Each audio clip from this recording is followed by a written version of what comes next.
دیکھیں 52% اس ملک میں خواتین ہیں. اگر خواتین کا یہ استحصال کرتے ہیں تو پھر آپ اندازہ کر لیجئے گا ان ایوانوں کو منہدم کر دیں پھر.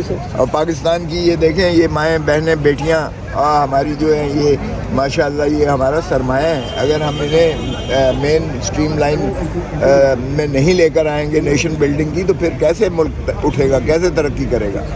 اور یہ استحصال بند ہونا چاہیے عورتوں کے ساتھ جو ہے. تو کیا اگر کھوسا صاحب آپ لوگوں کو نشستیں مل جاتی ہیں مخصوص, تو اس کے باوجود بھی کیا آپ کو لگتا ہے کہ آپ حکومت بنا سکیں گے؟ دیکھیں حکومت ہم بالکل 100%, 2/3 لوگوں نے پاکستان کے عوام نے عمران خان کو اور پاکستان تحریک انصاف کو ووٹ دیے ہیں. یہ ہمارے فارم 45 کے مطابق جو ہے ہمارا جو مینڈیٹ ہے عوام کا, چوری کرنا, ڈاکہ مارنا, پہلے تو دولت لوٹتے رہے ہیں یہ جا کے لندن میں جو ہے وہاں سنیچ کرتے رہے ہیں. اب مینڈیٹ لوگوں کا بھی چرانا شروع کر دیا ہے, تو یہ مینڈیٹ چرانا بند کر دیں. لوگوں کے غیظ و غضب سے ڈریں.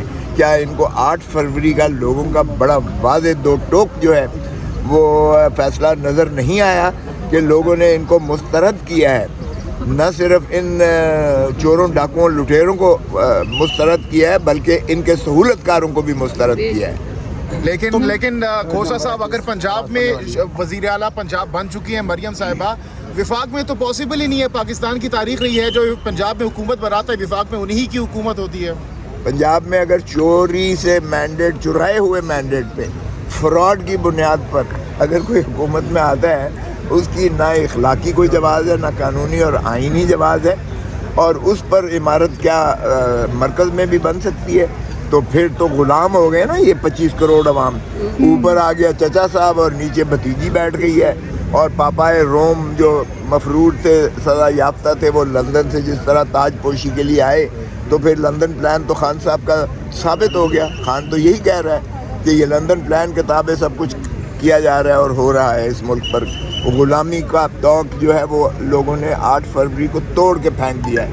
اب اتنا آسان نہیں ہے کہ لوگوں کو پھر آپ جو ہے بابا سلاسل کر کے زنجیروں میں بند کر کے. ہماری عورتیں بھی, مائیں بہنیں بیچاری, ڈاکٹر یاسمین کو دیکھیں وہ, اور اسی طرح صنم جو ہیں وہ ہماری ابھی تک کئی مہینوں سے وہ بیچاری جیلوں میں سڑ رہی ہیں. تو کیا یہ ہم نے کرنا ہے؟ یہ انصاف دینا ہے اس ملک کو؟ ایک ملک کو 25 کروڑ عوام کا قید خانہ بنا دینا ہے؟ تو اس لیے یہ نظام اس طرح نہیں چلے گا. تو 29 فروری کو اگر حلف برداری کی تقریب ہوتی ہے, اجلاس بلایا جاتا ہے, تو کس طریقے سے آپ وہاں پر ٹف ٹائم دیں گے؟ آج ہماری میٹنگ ہے, نشست ہے 12 بجے خیبر پختونخوا ہاؤس میں پارلیمنٹیرین کی, وہاں فیصلہ ہوگا. لیکن باہر صورت ایک بات بڑی واضح ہے, بائیکاٹ ہم نہیں کریں گے. ان کی غلط فہمی ہے. ہم ایوان کے اندر, ایوان کے باہر, اور ہم سارے پاکستان میں جو ہے اور دنیا ساری میں احتجاج کریں گے. اور دنیا ساری اس بات کی شاہد ہے, گواہ ہے کہ پاکستان کا مینڈیٹ صرف عمران خان کے حق میں اور پی ٹی آئی کے حق میں آیا ہے. اور پاکستان کے عوام نے بڑا واضح فیصلہ دیا ہے کہ عمران نہ دہشت گرد ہے, نہ عمران غدار ہے. عمران کا 9 مئی کے جو ہے بیانیے کو بھی مسترد کیا ہے عوام نے. عوام نے سزائیں بھی مسترد کی ہیں عمران خان کی, اور عوام کا یہ تقاضا ہے کہ اسے فوری رہا کیا جائے تاکہ وہ دوبارہ وزیر اعظم اس ملک کا بنے.